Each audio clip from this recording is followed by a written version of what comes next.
It is Monday, September 25th, 2023. This is another edition of Football Today. That is Bobby Skinner from Talking Giants. I'm Chris Rose, producer Mikey along for the ride as well. So how does it feel to not have the crappiest team in New York these days? Well, we actually haven't for a long time. Like, it's been funny. It was funny. The Giants and the Jets for a 5-year period were tied for the worst record in the NFL, Right. which was like we were just. And then last year we had the winning season, so that put us over the top. Um, but yeah, I mean, I know we're not. I know Jets and Patriots isn't on the docket, but everyone saw that from a mile away that Bill Belichick was just going to just play with his food with Zach Wilson. Yeah, that was tough. It was tough. And to hear Robert Saleh saying that Zach Wilson gives us the best chance to win and know that he's lying through his teeth, most likely, that is tough stuff. But there were 5 other stories that we thought were a little bigger. So let's get it going with Miami, which I think just scored another touchdown in the last 90 seconds or so. They dropped 70 in their win over the Denver Broncos. Did you learn more about how far the Dolphins can go this season or how far the winless Broncos still have to go? Man, I think it's Miami. I could do 20 minutes just on what the Dolphins do. It's nuts. It's nuts, Rose. When like teams have been, they didn't even have Jalen Waddle out there, Right. right? Like they took a great wide receiver and Jalen Waddle was not on the field. And then Devin Achane, the rookie running back out of Texas A&M, had the fastest 40 time for backs, 5'8". Man, 18 carries for 203 yards. What they're able to do, like we talked about Kyle Shanahan on Friday and what he does coaching wise. McDaniel has that like on another level with what they do, with all the motion they throw at teams and all the different stuff. I mean, the misdirection was insane. Like it had Broncos linebackers just totally clueless, and they've got Braxton Berrios as a lead blocker, and then they got their fullback as a lead blocker and their tight end. Like they throw so much misdirection, and it was just a track meet. And they have the talent to do it, right? Like I saw NFL Next Gen, the fastest 6 ball carriers in the NFL this year.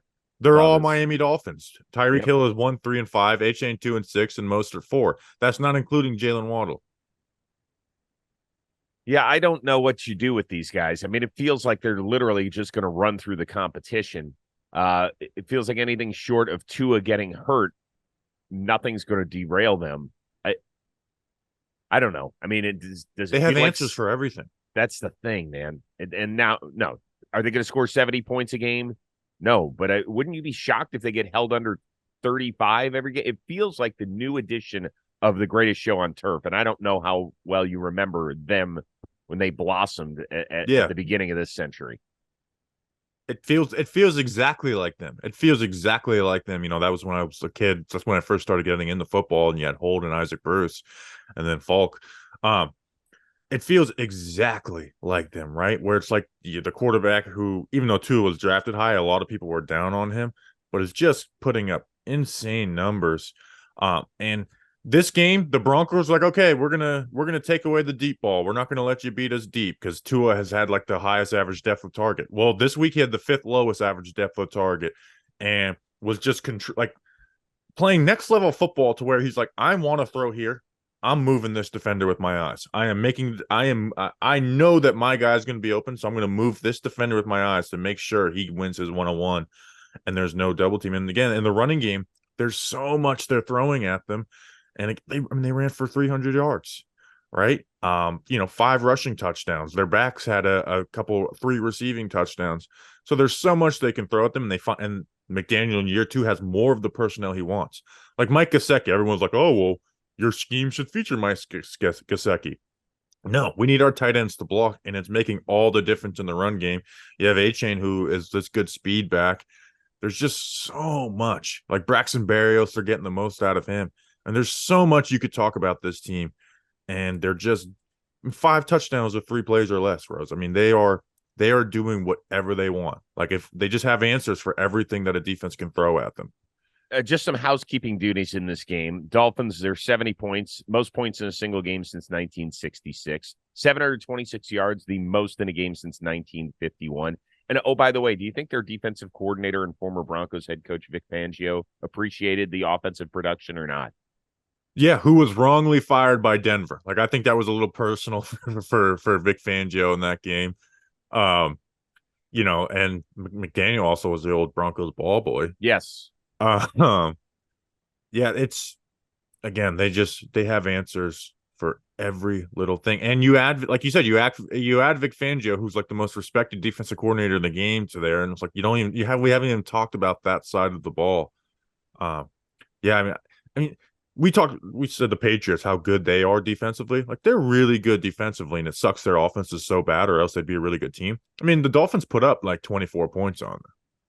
Like, and that's their lowest scoring output, was 24 points on what maybe, a top 5 defense in football. Well, while you say that there's, a ton of answers about the Miami Dolphins, there's also a ton of questions very quickly about the Denver Broncos. I mean, this is not what Sean Payton envisioned, certainly not defensively. In the last 2 weeks, they've blown an 18-point lead against Washington, which couldn't sniff it at all Sunday against Buffalo. Offensively, they just didn't do enough against the Raiders on opening day. And I think that Sean Payton's sitting here going, Jesus Christ, if I waited another year, I might be able to get the Chargers job. And instead, I had to take this one. And I'm not going to, listen, Russell Wilson has been fine. He looks significantly better than he did a year ago. So we all thought Sean Payton would come in and fix Russell Wilson. It certainly looks to be trending in that direction. But man, oh man, what I saw defensively in the highlights yesterday, that was abysmal. Like, guys they quit at the end of this game. Well, even Patrick Surtain, who's their best player on this defense, and it's like one of the better corners. I mean, he was getting worked. And then, they put Mike White in the game. They throw the ball to Robbie Anderson for a deep touchdown over him. Robbie Chosen to you, pal. Yeah, what is it? Because I thought it was Chosen Anderson, and then I was looking at the numbers yesterday, and then now it's Robbie Chosen. So he's changed his name 3 times. Well, I think what you have to do is you have to check back on a given week. So sometimes, like, Robbie Anderson might be inactive. Sometimes Robbie Chosen might be. I'm very confused. Yeah. But I wish him luck with that. That Broncos defense also is just, one, it's not talented, and everyone is out. Like, they have 6 safeties on the roster. 2 are on IR, 4 are out, with Justin Simmons, who's a good player, and JL Skinner, my brother. And it's just, like, you got Patrick Surtain, named the second best player on that defense. Like, Josie Jewell, Randy Gregory's not really living up to it. Zach Allen's a good player, but I don't know what he's been doing over there. They just don't have a ton of talent either. So, like, you can't give up 70 points, but again, I really think this is more about the Dolphins than it is like just a Broncos total collapse. But I will say this last point about the Broncos.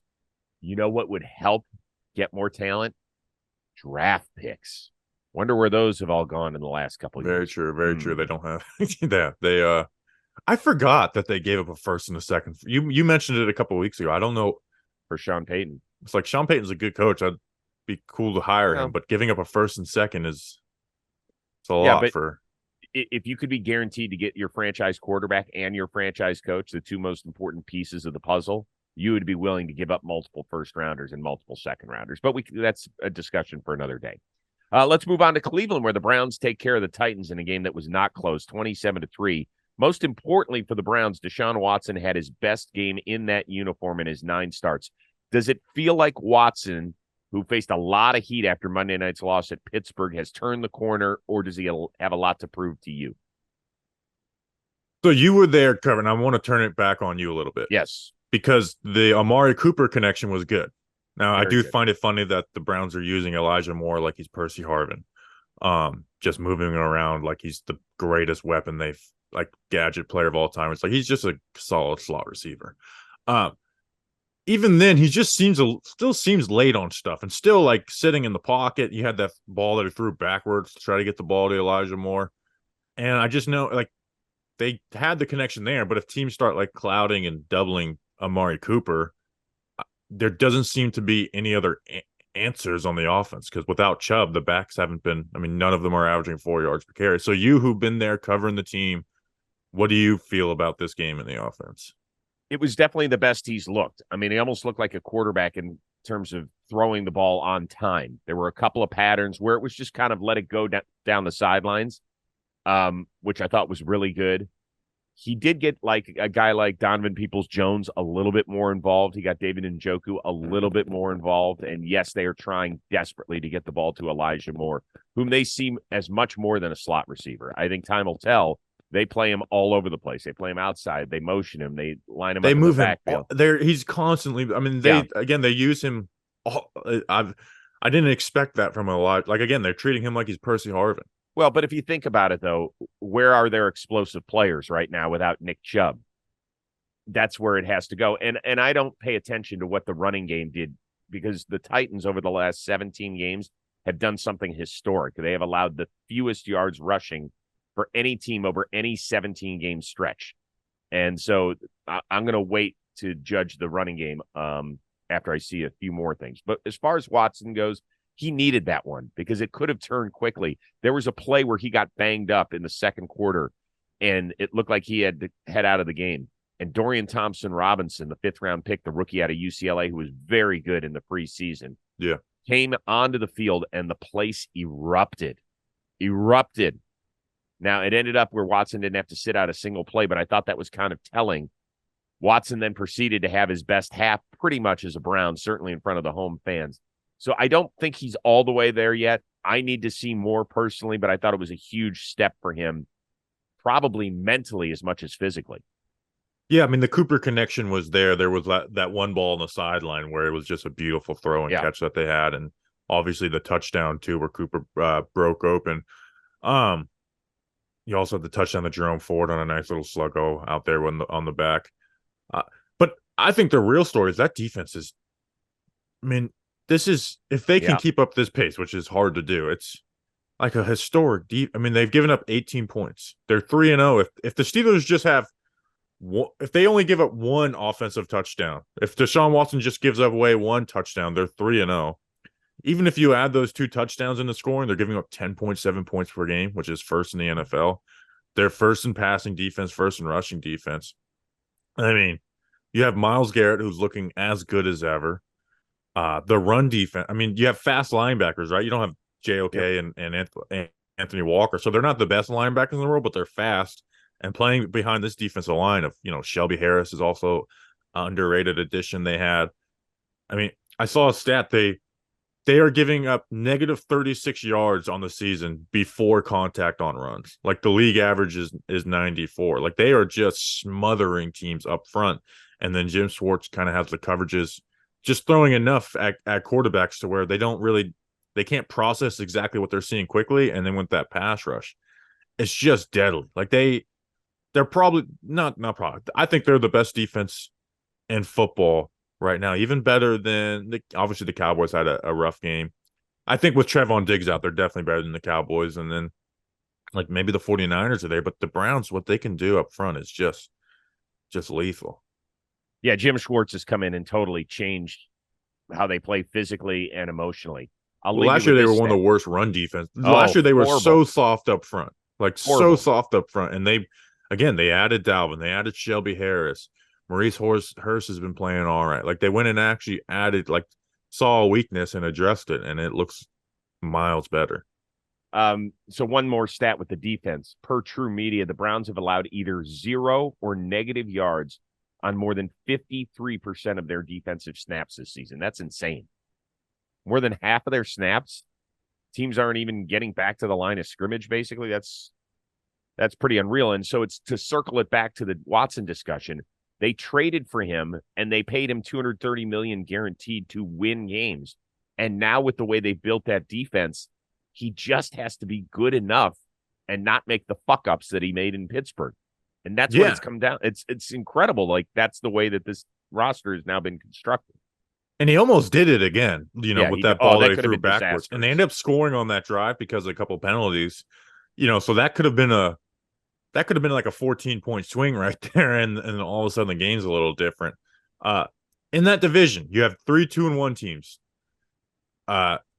None of them look spectacular. I guess the Ravens probably look the best on offense. Yes. I think the Steelers, I don't view. I know the Steelers are 2-1, and I know they beat the Browns, but I just don't view them as a threat right now. They don't look great. Are the Browns the favorite, or is it still the Ravens?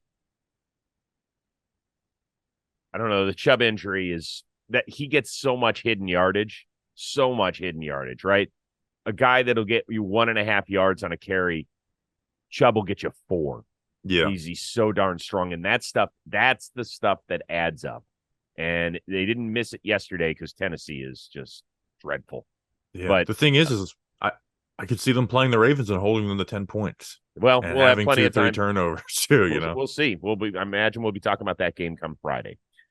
All right, let's move on. Better win. Arizona getting its first when they took it to Dallas out in the desert, or the Colts with a road overtime win over previously unbeaten Baltimore.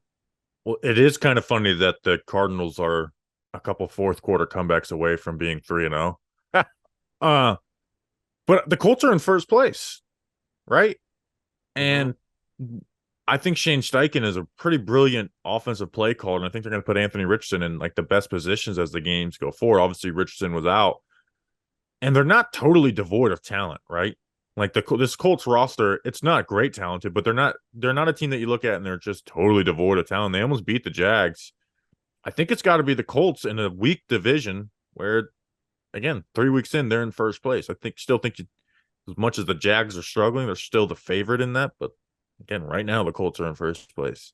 Well, hold on. Where do you see the talent? Because Zach Moss, I know that Zach Moss is finally kind of showing us what we thought he was going to be when he was the Pac-12 Offensive Player of the Year out at Utah, right? He got lost in Buffalo. Then they traded him last year for Naheem Hines. You know, he was sitting behind Jonathan Taylor, and now his play has probably forced Taylor to have his last snaps as a Colt. He's not what I would call an explosive player. Michael Pittman Jr. is a very solid NFL receiver. Once again, I don't think he's going to scare anybody. No, it's a middling wide receiver trio with him, Josh Downs and Alec Pierce. But I think defensively on that front, they've got some talent over there. And then with like Shaq Barrett, and I think they're going to, even without Jonathan Taylor until he comes back, like they're going to work that run game pretty well and keep control of games with Anthony Richardson. And then once Taylor comes back, I mean, it could be a really good run offense. And then Kwity Paye is kind of starting to play up to his draft profile. DeForest Buckner, Grover Stewart's a solid player, and then you got the 2 linebackers, Leonard and Zaire. I don't think they're the favorite, but hey, they're 2-1, and they might play an offensive style that allows them to win more than a handful of games. Yeah, I mean, I also wouldn't be shocked if they finished 6-11 or something. But listen, that was a great win for them, a great win, because you saw the Ravens take the ball the opening drive and march 80 yards or 85 yards or whatever it was, and put 7 on the board on a rainy day and with a backup quarterback. Although that Gardner Minshew is certainly competent, you're like, God, that just it could be like 35-10, and I'll see you. But no, it went the other way, and there were some questionable coaching decisions certainly made late in the game in the fourth quarter and overtime by both sides, but good for the Colts, man. And by the way, the reason I think we're not mentioning Arizona here, one, Dallas always has one of these a year, at least one of these where they just look like they haven't played football. I do think their red zone offensive issues, that is a legitimate problem. But the Cardinals have won 7 of the last 8 meetings here. It doesn't matter whether the Cardinals are really good or they suck. They're going to beat the Cowboys. I can't explain it. It's just one of those things you accept. Yeah, great game for the Cardinals, and the Cowboys' offense isn't so much. I really worry about them without Trevor. We talked about it on Friday. I think Trevon Diggs is way more important than people give him credit for, because there was the whole he gives up the most yards in the NFL joke a couple years ago. Like they had I think it's Deron Blanch's name, the corner. They were Hollywood Brown was working him in that game, and Stephon Gilmore going from cornerback 2 to cornerback 1. It downgrades both cornerback positions, and I think that is, again, I really think people haven't talked about how big of a loss that is for them. It's just the style they play, where they cause havoc, they go after the ball. You can't do that with Deron Bland starting a corner compared to Trevon Diggs. Yeah, and wait until they play teams with really, really good quarterbacks and a really good receiving core, right? They still have the Chargers to play. They still have Philly twice to play. They still have Seattle on their schedule. They still have San Francisco. So they're going to face it defensively. I mean, they were off to this amazing start, right? They came into Sunday's game giving up 10 total points all year or whatever it was. Hey, listen, let's slow our roll a little bit on, the doomsday defense returning, because now that is a major, major injury. Well, when was the last time a cornerback was traded midseason, like a big-name cornerback? Might have been Stephon. Wasn't Stephon Gilmore traded midseason? I think it might have been him. Was Jalen Ramsey traded midseason? He was the offseason. He was the offseason? Well, maybe to the Rams. I think That's to the what I'm Rams saying. it might have been. The Rams. I thought you were talking about to the Dolphins. Yeah, I think that was midseason. Yeah. I think something like that could happen. Like, if you start looking at teams that are just going to go head right down the shitter, if there's a competent starting NFL cornerback, that's something that the Cowboys might have to look into. Yeah, that was midseason. Yeah. Yeah. They. Speaking of which, the Dolphins don't even have Jalen Ramsey yet. Yeah. So, but yeah, the Cardinals, I thought it was good for them, but they still, like, people are like, oh, they're not tanking. It's like, the talent, they are devoid of, like, when I talk about the Colts not being devoid of talent, the Cardinals are. They just have no talent on that roster, and they're playing well, and they're playing up to they're playing up to their competition. But at the end of the day, like, they have Hollywood Brown, and it's like that's a nice piece. Kazir White has been playing pretty good, and that's kind of it. All right, let's move to the action on Monday night. Second straight week, we have doubleheader action. By the way, I was at the Browns game last week, so I didn't get to sit through it as a television viewer. How was it watching two Monday night games? Was it weird? Well, basically, I just stopped watching the Panthers-Saints game. I was like, it's cool first hour, and then I'm watching Steelers Browns. Like, I don't have really that much interest in Panthers Saints. I hate that. If they want to put one at 4:00, cool. But the whole doubleheader at the same time, no, that's what Monday Night Football is supposed to be. I know you are force your eyes open, watch these two teams play. Yeah, it's just really weird. But that's what we're facing tonight. We've got the early game, Tampa. What is the bigger story that you're keeping your eye on, actually, in these two games? Tampa trying to move to 3-0 with a win over Philly, or the Bengals possibly falling to 0-3 if they slip up against the Rams? If Tampa were to beat the Eagles, it would be huge. I don't see it happening. It's the Bengals. Like, I think the Bengals are going to lose tonight and go to 0-3. You do?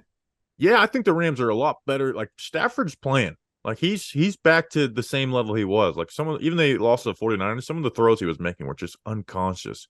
I think the Bengals are going to fall to 0-3, and then they're going to be 2 games back of every team in that division. Burrow is like it's still, while at the time of recording this, a question mark if he plays. I think he plays. But I think the Bengals are falling to 0-3. Even if he's out there taking snaps? I think so. What? Really? Man. Okay, now I know that the Rams, obviously they got off to a great start. They won by 17 up in Seattle. And in the first half at home against San Francisco, who, in our opinion, is the best team in the NFL, they were right with them step for step. So they hung in there, and then kind of San Francisco took it to them in the second half. I don't know. Puka Nacua setting all these rookie receiving records through 2 weeks has been unbelievable. He's a bit banged up here. This is almost, it feels like it's a do or die game for the Bengals, man. Whether Burrow's out there or not. I think it is, right? And I think that's why this is not a must win, but again, they really need to win this game. And the Rams are like, they look good, right? And you have Aaron Donald, who, again, Joe Burrow has not looked the same with that injury. He's trying to move around in the pocket, and it hasn't been the same. And teams are able to play those receivers well. And when you're facing Aaron Donald, like, I don't know. I just think they're just going to end up ending drives, right? Where the Bengals can look solid, but they're just going to the Rams are going to get sacks and end drives, and the Bengals won't be able to come back from that. All right, real quickly, I do want to throw some flowers in the direction of Baker Mayfield and the Tampa Bay Buccaneers. Do you know the last time they started 3-0? Was it the Super Bowl year? The first Super Bowl? No. It's a couple of years after that. Ooh. Who was that quarterback? It was 2005. And I looked it up last night on the flight home. And now I'm so tired. I've that Chris forgotten who it Sims? was. No, it was not. We're going to have to look it up. Look it up. 2005 Buccaneers. Well, but for the Buccaneers, this would be huge, not only because you're trying to do this against the defending NFC champs, but also we have talked a lot about the NFC South, and we don't know exactly whose division it is. I know that you love the Falcons, although they kind of laid an egg up in Detroit yesterday. The Saints defense is really good, but now we don't know how long Derek Carr is going to be out. And we don't even have to really talk about Carolina, although they do look significantly better with Andy Dalton at the helm than they do with the number 1 overall pick. I just want to see what Baker can do. The one thing that really troubles a lot of quarterbacks out there, but Baker in particular, it looks like he turns into a different quarterback, is when there is pressure in his face. And no team gets it better and delivers it better than the Philadelphia Eagles. That's going to be the calling card. He hasn't turned it over yet in 2 wins for Baker. But you could see this being like a 1 fumble, 2 pick performance, and then it's going right down the drain. Yeah, and they've played 2 bad defenses in the Vikings and the Bears. Very, very bad. And the Bears are like, hey, we can't get any pass rush, and we won't blitz to help it. I think they have the lowest sack and blitz rate in the NFL right now. Yeah, so I think the Eagles are going to handle the Bucs. And it's not a shot at the Bucs. I mean, the Eagles are top 2 talented team in the conference. By the way, Chris Sims did start that year, but the season started with Brian Griese. That's who it was, Brian Griese. Dolphins great, Brian Griese, and then Chris Sims took over, and that was the year they lost to Washington's last playoff win last year. Right. Sean Taylor. Remember Sean Taylor spit in was it Michael Pittman's eye in that playoff game? Sounds right. Yeah, Brian Griese, who has a link to not only Tampa, but Denver and Miami. And he started a lot of games for Miami. He did. He started a lot, and he also missed some games because he fell down the stairs, hurt his ankle or something. You all can read about that somewhere else.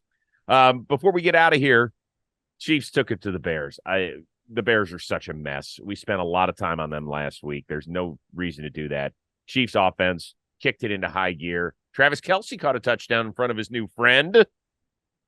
Hey, Tay-Tay. What's up, girl? Okay.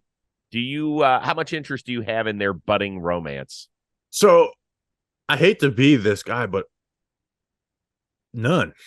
Like, I just don't, I'm not, here's the only, the takeaway I have is, man, the Kelces are trying to set themselves up after football to be big clout chasers, right? Like, I think they the whole Jason Kelce story about like he proposed, I forget what it was, but like his proposal to his wife was like in the driveway on his way to like, I don't believe that one. I think that there's no way that's a true story.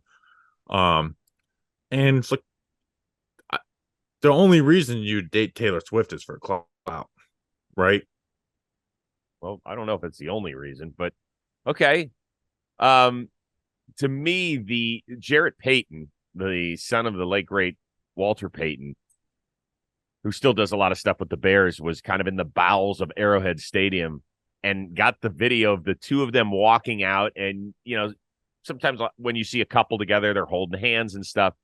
I don't know if you saw the video. It was an awkward, like, let's make sure we're not holding hands, but let's look really happy. And Kelce kind of gave him the stink eye look in his awesome outfit and his cheesy mustache and the whole bit. So it's just, it feels like she could be writing a song about him in about 2.5 years. Which is why I think it's just for clout. Like I hate to be, I'm much more interested in like the Bears collapse.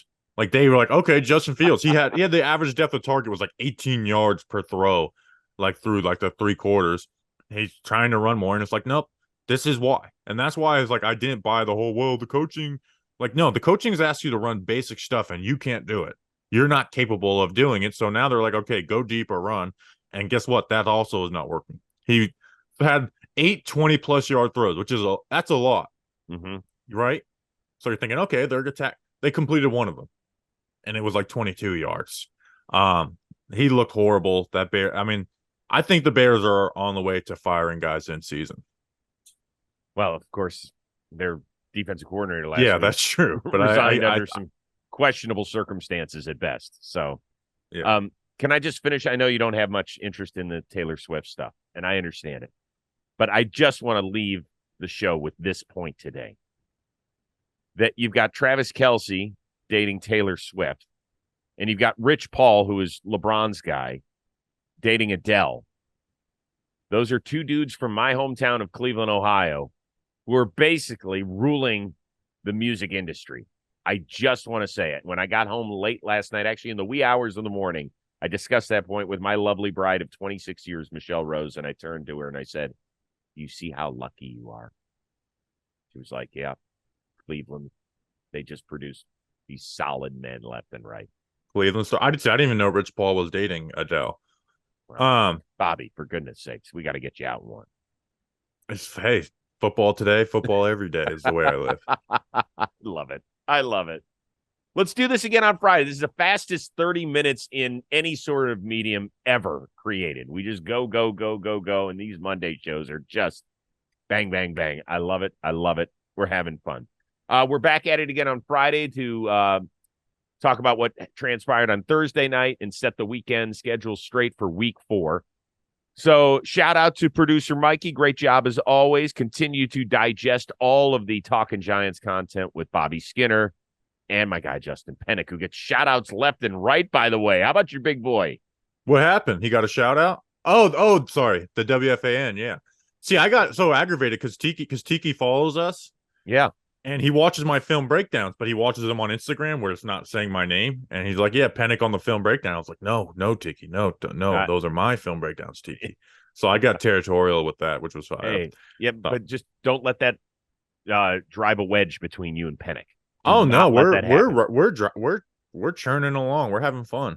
Good. Well, you guys continue to do great work. So for Bobby Skinner, I am Chris Rose. We will see you Friday on Football Today.